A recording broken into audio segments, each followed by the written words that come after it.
Welcome to Movie Recaps channel. England, 1867. A young Sherlock Holmes is dropped off at a boarding school by his mother. Almost immediately, all the other kids start to pick on him and bully him. Sherlock keeps to himself until the kids appear to apologize and try to help him kiss a girl he likes. The kids blindfold Sherlock and make him kiss a donkey's behind. As the kids laugh at his humiliation, Sherlock decides from that day forward that he will close off all emotions and devote his life to solving crimes. He sucks a tear back into his eye and starts deducing other dirty deeds the kids were doing that can get them expelled, so they leave Sherlock alone for good. He then meets young John Watson, and the two become lifelong friends. In the present day, Holmes and Watson are preparing to head to the trial of Holmes's greatest nemesis, Professor James Moriarty. With only about 15 minutes left before the judge lets Moriarty free, Holmes and Watson are held back when their housekeeper Mrs. Hudson brings them a package from Moriarty. They open it and find a supposedly deadly mosquito flying around the room. Holmes and Watson smack each other to kill the bug until Holmes deduces in his head that at the proper angle, he can squash the mosquito without damaging the glass case of bees it is perched on.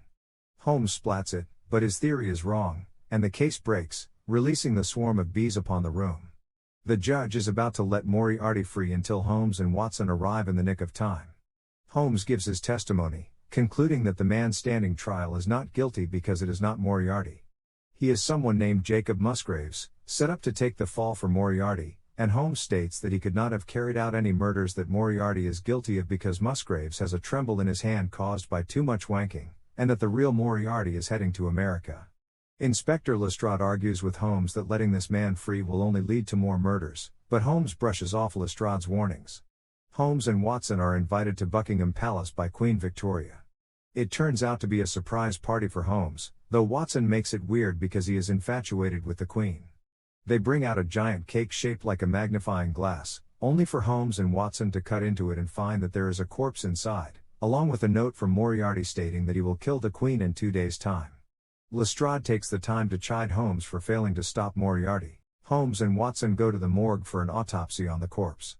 They meet the American doctor Grace Hart, and her developmentally challenged companion Millie, with whom Holmes becomes enamored.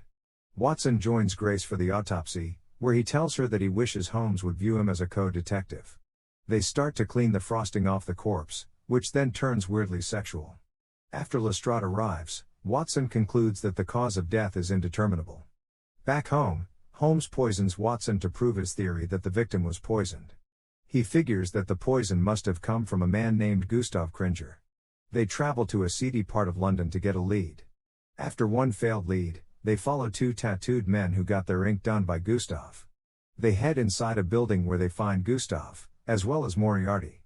Holmes and Watson are then forced to fight a brutish henchman of theirs, but Watson takes care of him with multiple bashes to the head with a chair.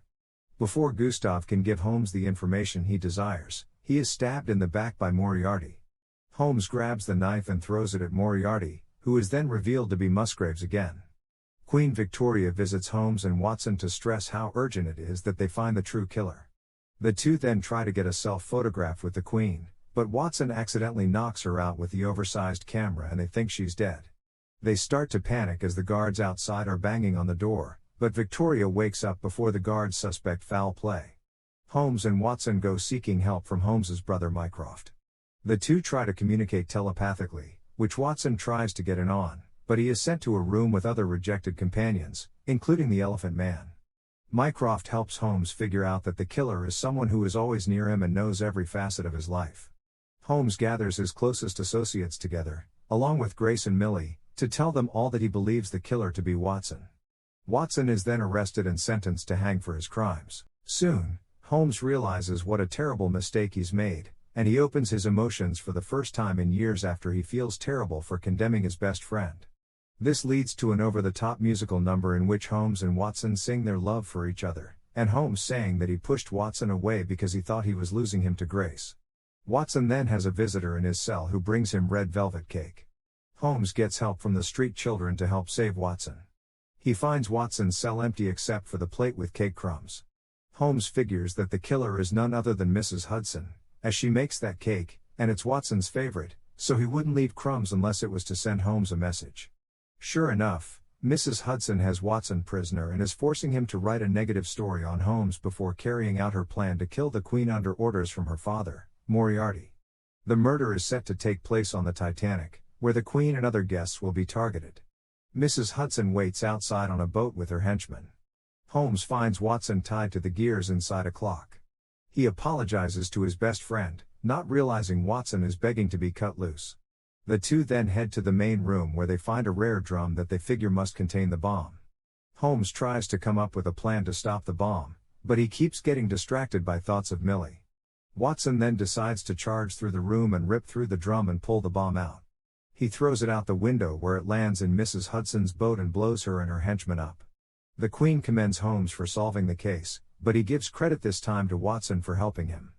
Watson and Grace kiss before parting ways, and Holmes talks to Millie, who speaks for the first time to tell him that she was playing stupid as an experiment on how easy it is to manipulate men. They share a kiss too before she and Grace board the Titanic on a safe voyage. Also, Billy Zane shows up for a cameo. Holmes and Watson return home where Holmes shows Watson that he got a plaque in the front of the building to establish Watson as a co-detective. Watson is elated, even if the plaque is smaller than the large one Holmes has. We then cut to Wyoming where the real Moriarty is hiding out in a bar. He then receives a message saying Holmes and Watson know where he is, and they are coming for him. Moriarty looks up to find the detective smiling at him from the bar.